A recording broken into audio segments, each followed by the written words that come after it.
Hello, everyone. Doesn't matter. Oh, yes, lights, yes. Wow, so good to see everyone. Thank you for coming out. You guys look absolutely amazing. I'm sorry I sound a little stuffy. I have a cold, too much turn-up, too much traveling, so please bear with me. Right. Wow, thank you for coming through, first of all, and thank you very much for accepting the invitation to have this talk. So, a few years back, I had a conversation with you when you came to Zimbabwe, and I was asking you, Marco, why don't you have a conversation with people? Why don't you do something? And then you said, no, I don't feel I'm ready. Yeah. Why now? Well, because you peer pressured me to do it. But no, seriously, I really didn't think that we would have this many people out. So again, really thank you from the bottom of my heart. I appreciate it. I just didn't know that anyone had an interest in hearing my story. I'm so used to telling other people's stories, and I'm the person who's usually doing your job, right? So I'm like, who wants to hear my story? Why is that interesting? So I didn't think it was the right time. But more and more that I connect with a lot of you guys on social media, I really see that there's so many similarities and we have so much in common, and that it's really important to share our stories, and there's power in doing that, so now is the time to do it. Right, so you might as well take us through your journey when you were born in Bulawayo until where you are now. Okay, all right, it's a long journey. Y'all got popcorn, drinks, some wine? No, y'all can't drink wine, y'all are too young. Okay, so... All right, so I was born in Bulawayo right here. I moved to I actually went to school at Coglan, which is not too far from here, so I'm hoping I can go and visit them and see them a little bit in a little bit. Went to school at Coglan, left at the age of 9, moved to Brooklyn, New York. It was an interesting time. It was in the 90s. It was at the height of Biggie and Tupac, and I got there, and I'm this Zimbabwean girl, and they're like, why you talk like that? Where your people from? So it was an interesting type of thing, trying to break into like the hood of Brooklyn. Lived there for a few years. My mom moved to Indiana, which, if you're familiar with the U.S., is in the Midwest, a very small town. And I finished out the rest of my high school there. Let's fast forward a little bit. I always knew I wanted to work in entertainment. That was something that was really special to me. So I decided to go to school for business administration just to have a plan B. Moved back to New York after college, right? Everybody still with me? Moved back to New York after college, got a job working at Sony. I was working on the digital side. As you know, digital is huge. It's still growing. And so our job was to push content and metadata, all the information out to the digital sites. But again, I was totally unfulfilled. I mean, I had a good time, met a lot of friends. It was an interesting period. I learned a lot, but I didn't like my job. So I got laid off. Retrenchment, is that what it's called here? And I was so happy. I was like, what? I got laid off? You got fired. Yes! You got fired. I got fired. No, I didn't get fired. There's a difference. You get fired, you don't get a package. You get laid off, you get a package. So you get to start over and say, okay, what do I really want to do? At that time, the same time that I was getting laid off, someone presented me the opportunity to enter a competition that Russell Simmons was having, is to find the next great celebrity video correspondent. I think the site thought it was going to be a joke and that no one was really going to take it seriously, but I took it all the way seriously. Recruited all my homegirls, like, y'all got to vote. Please, please, please vote for me. And out of like 3,000 people, I believe it was, I somehow won the competition.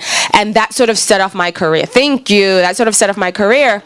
And I was like, you know what? I have to figure out a way. The excitement from home was so real. And I was like, there's an opportunity there. I still have to connect with people, particularly in South Africa and Zim. Started sending content to people, SABC3, Africa Magic. I worked a lot with those channels.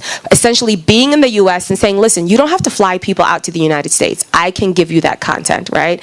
And then fast forward a few years later, after doing that for a number of years and coming into a number of hurdles and difficulties, I got the opportunity to get an audition for Essence. Let me back up a little bit. I started writing for Essence magazine. I was writing their Africa section, and they were really looking to expand into the continent. And of course, being knowledgeable was really awesome because it's something that I was organically passionate about, right? So I started writing for them. The opportunity to audition came up. I don't know how many people auditioned, but months later, I got the call. And through Essence, I've worked with people. I've appeared on BuzzFeed. I now work with Amazon. So it was really a great opportunity. And all it took was just really one person to say, I believe in you, I see the vision. There were a lot of no's. There's still a lot of no's, but it just took one person to say, you know what, I see the potential, I see the ability, let me give this person a shot.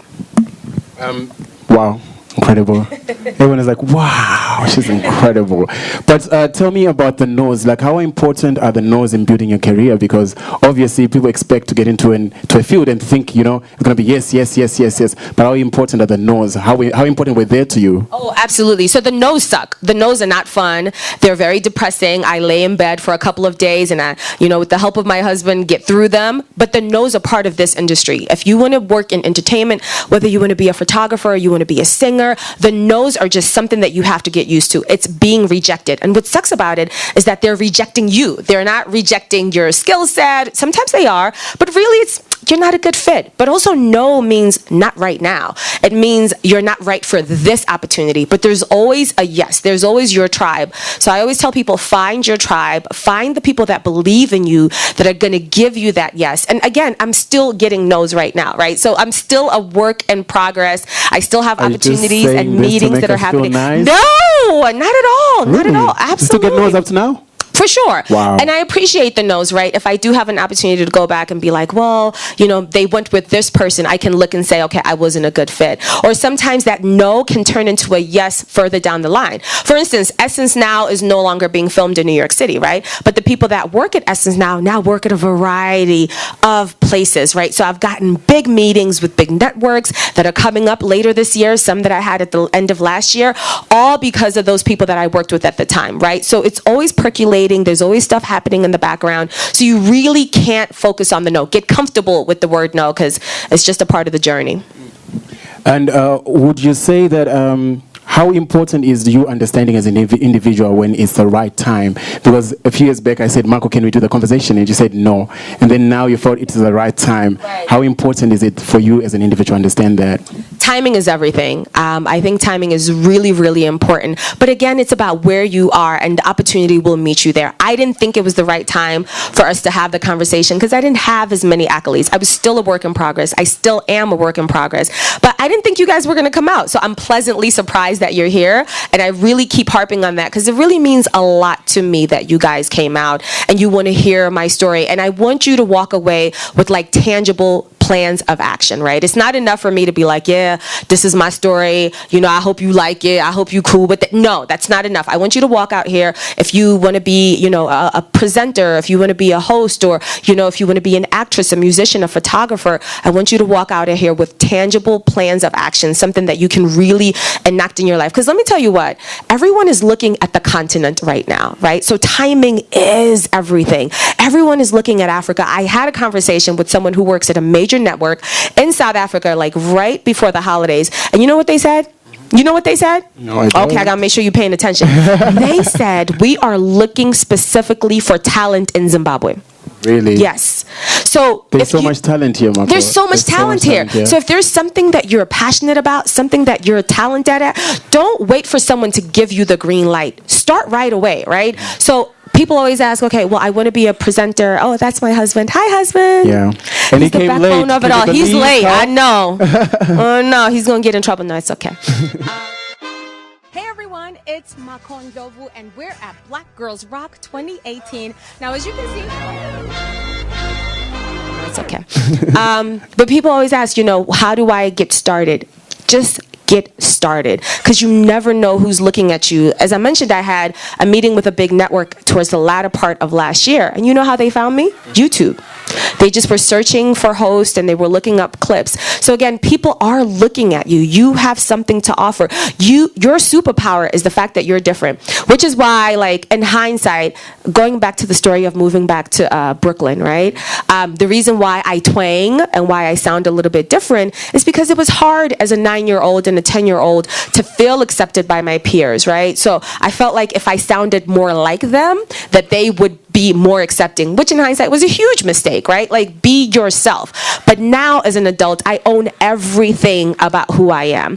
Being Zimbabwean is my superpower. When I tell celebrities that I interview that I'm Zimbabwean, they're like, what? I want to go there. That is so cool. What language do you speak? People are authentically interested in what makes you unique. So I'm never going to change my name and be Mako Smith or, be Mako whatever. No, Mako Sazana Ndlovu, and I walk in that. Yeah, you should say Shaniqua. Shaniqua, no boo. Ain't no Shaniqua over here. Mako Sazana Ndlovu. You mentioned something about social media being found on YouTube. What role did social media play for you? Because in many cases, we don't use social media to benefit us. We use social media to fight on Twitter, to say nasty things on Facebook. But how did you use it to make it positive for you, for your career? Tell you what, if you're using social media to fight or say nasty things to someone online, you're hustling backwards. You are hustling. Delete your account, unfollow yourself, mute, block, okay? If that's what you're using social media for, you really need to reevaluate your strategy. To go back to your question, social media for me has been huge. It's allowed me to connect with you guys, right? And have conversations with you and see that, okay, we have so many similarities and kind of see what the impact is. But it's also helped in getting me jobs. When I post clips of my interviews or I post clips of stuff that I've done, I've gotten reactions from that like, oh, we'd like to book you for this. Because it's your way of advertising yourself. And another thing about social media, if there is somebody that you do want to connect with in social media, make sure you connect with them organically. So for instance, if there's someone that you want to meet, let's say you're a designer and there's a big interior designer that you love, don't let the first message that you send them be a request. Like, hey, what was that color? Or what was that thing that you did? No. Build an organic relationship. Like, comment, right? Say something that is, offer your services if you can. Like, I worked for free for the first couple of years because I had to build up my reel. People didn't know me, and it's so competitive in New York that I had to really get in there and grind. So don't be afraid to work for free. Don't work for free forever, right? We got to cut that off. Turn that off. So don't work for free forever, but in the beginning when you're first starting out, work for free. Build relationships with people online. You will never know how far those relationships will take you. For instance, when Beyonce was in South Africa, right? I don't know if you saw this, but her publicist went and met with local publicists. They worked together, and now they're building and forging relationships going forward. Why? Because they realize that the talent is here. They see how skilled everybody is. They want to build those relationships, but don't ask for favors. Ask for collaboration. Ask to build solid relationships. Amazing. Thanks, Well, I want to give you a round of applause. All right, thanks, guys. Thanks. That's my uncle, sorry. Mako, another question that I have for you is, with so many black Americans in the US, what do you think made you unique? Because Ciara is there, Beyonce is there, Solange is there, but why Mako? What's so unique about Mako? Well, first of all, I'm glad that you put my name next to Ciara and Beyonce and Solange. That's major. I don't think that's ever happened before. But I think, again, what makes me unique is the fact that I am Mako. So when I do walk into an audition, they're looking at my name immediately. Like, from the time I was in school in New York, I knew that the teacher was about to call my name because they would sit there and be like, okay, so this name here, And at first it used to be so annoying because it's like, dude, like, just try and sound it out, right?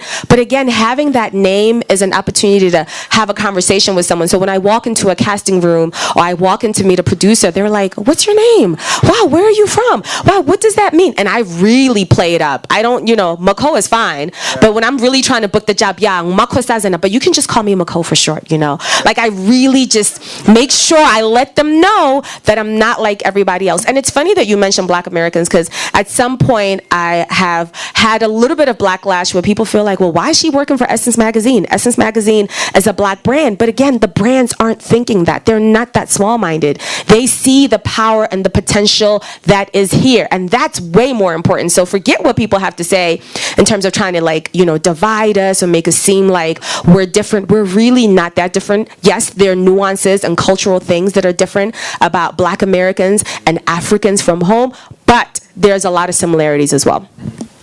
In essence, you're simply saying, take the unique part of you and then make it work for you. Yeah, make it work for you. Whatever is different about you is what is going to make you stand out. They're already replicas of Ciara's and Beyonce's and Solange's, but there's only one you. There's only one you. Your experience, the things that you've been through, all the things that build you up and really make the essence of who you are, nobody else has that. So don't try and dumb it down and water it down. That's, again, your superpower. It's worked for me, and I've seen it. Like, okay, I'm a Cardi B fan. Are there any Cardi B fans in here? Yes? Okay, only 3 of us? Okay, we're going to turn up later. Okay, so Cardi is the prime example of being authentic. Cardi went from, there are no kids here, right? No children? No. She went from working in the club, right, to being on Love and Hip Hop, to building up her following, to having this major record deal, and everybody's like, wow, she's different, she's a breath of fresh air. Even if you look at like Osamizi in South Africa, right, Somizi is different. He accepts every part of who he is. So it doesn't matter where you are, it's all about authenticity. Wow. I'm not going to ask you many questions. So what we're going to try to do right now is to get questions from you guys. Let's have a conversation, because it's not about Marco and I. We can always catch up on Twitter. Yes. Yes. Right, Any so, questions, guys? Please help me welcome actress Nomza Mumbata. Hey, Siswam. Oh, see. Okay, listen, speaking of Twitter, I'm blocked on Twitter. Can you unblock me? Oh, no.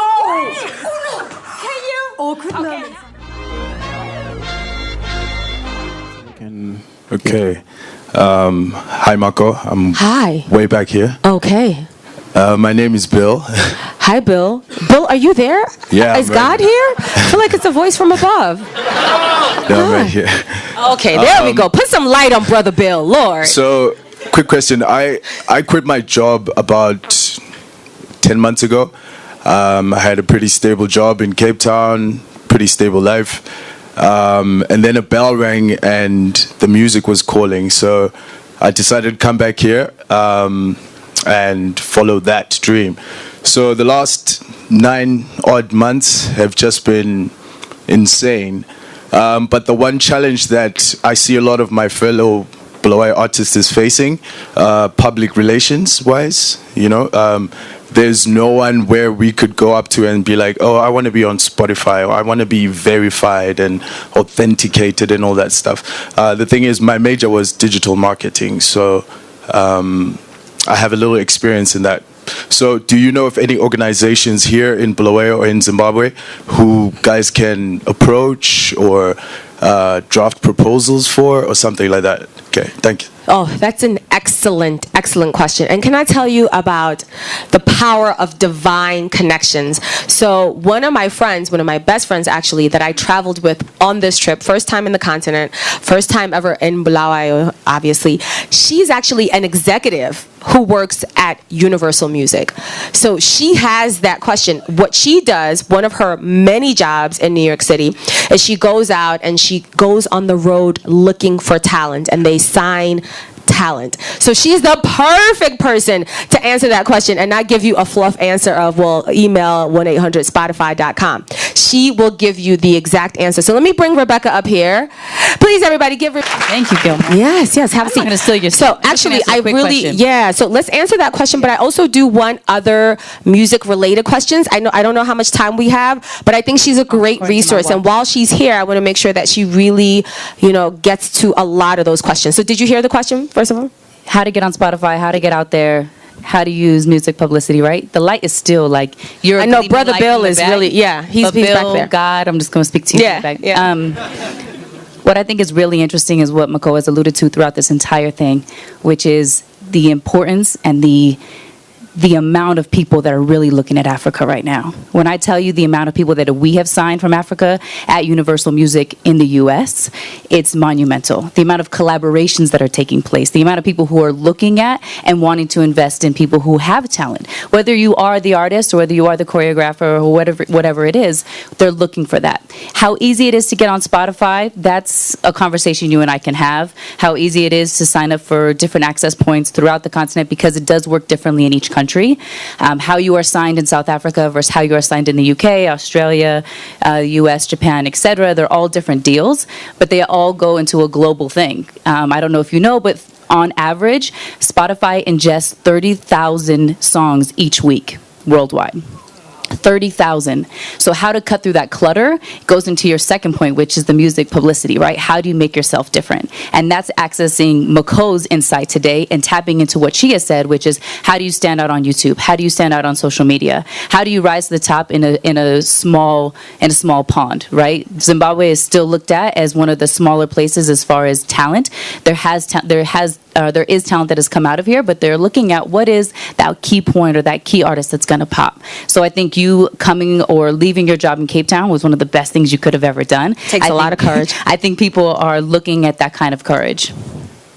But you and I can definitely talk about how exactly you do that, because it's a little bit more intricate than what I can say over the mic right now. Right, and also just something to back up to what Rebecca said. When people think about working in the music industry, sometimes we always think about being artists and being talent, but there's a plethora of jobs behind the scenes, right? So there's so much that you can do, whether it's on the PR side, whether it's on the digital side, or whether it's on the tech side. There's so much that you can do. Conversely, even with me being in TV, right? So as I transition and I move on to different parts of my career, I could be a producer, right? So producing is a huge part of what we do, right? Because you can't just get out there and just ask questions and just, sort of like phone it in. You have to actually do the work and the research there. But there are people that do graphics. There are people that operate the cameras. There's people that are actually booking the talent. And so those are all viable careers. And the beauty about Bulawayo is that this is an industry that's growing. So again, it's all about networking and networking across and really building those jobs and understanding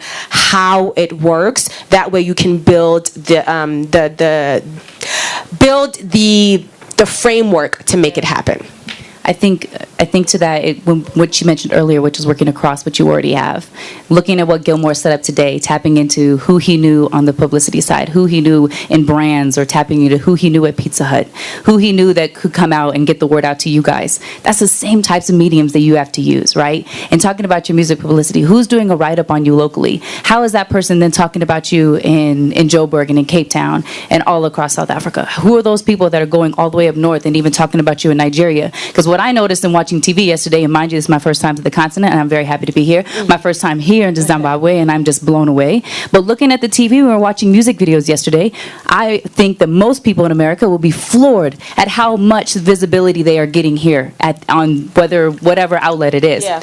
And what's it's not OK Africa that we tap into, but what's the Africa channel that we have in the US? Oh, the Africa channel. It's literally called the Africa channel. Okay, never mind. I'm sorry. I thought there was a better name. I thought we just called the Africa channel. But by the way, they're also always looking for content. So they are. So I thought we just called the Africa channel at home. I'm sorry, guys. I'm sorry. Okay, it actually is called Africa channel. I thought we were making fun of it.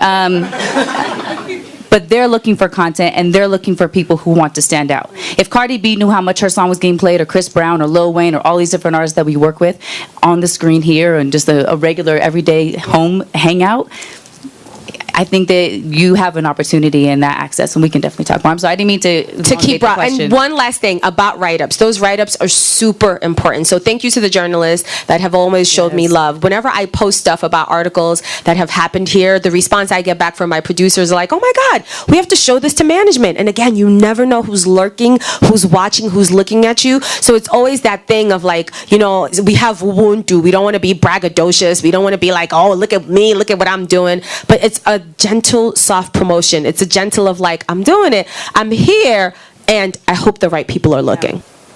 I think that there is so much talent to be nourished here, but I do want to emphasize that there's so much more to the industry. I have never been an artist. I did songwrite for a little bit, but I have never been at the forefront or like Mako in this limelight. I am definitely a behind-the-scenes person, and there are ways to make an extraordinary living doing what you love and being a part of it, touching celebrities on a day-to-day, but not necessarily going out for drinks. Right. I have to work with them on a day-to-day. I have to deal with their kids around BS all the time.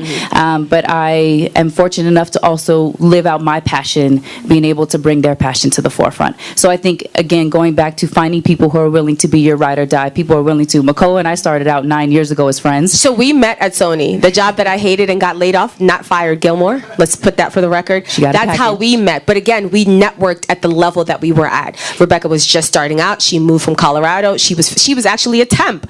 And I had a full-time position. But again, she rose and grew through the industry. And as we've helped each other out, we're always looking at other opportunities. She's passing on stuff to me, I'm passing on stuff to her, but we were talking about this on the flight here. Don't always try to reach to the highest person. Who is the highest person that I could send an email to?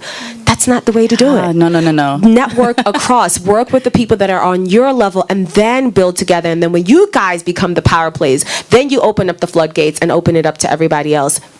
Yeah, trying to reach too high will never, it really doesn't amount because you're always kind of, just in certain capacities, looked as like you still newbie. have this arm Yeah. that's reaching.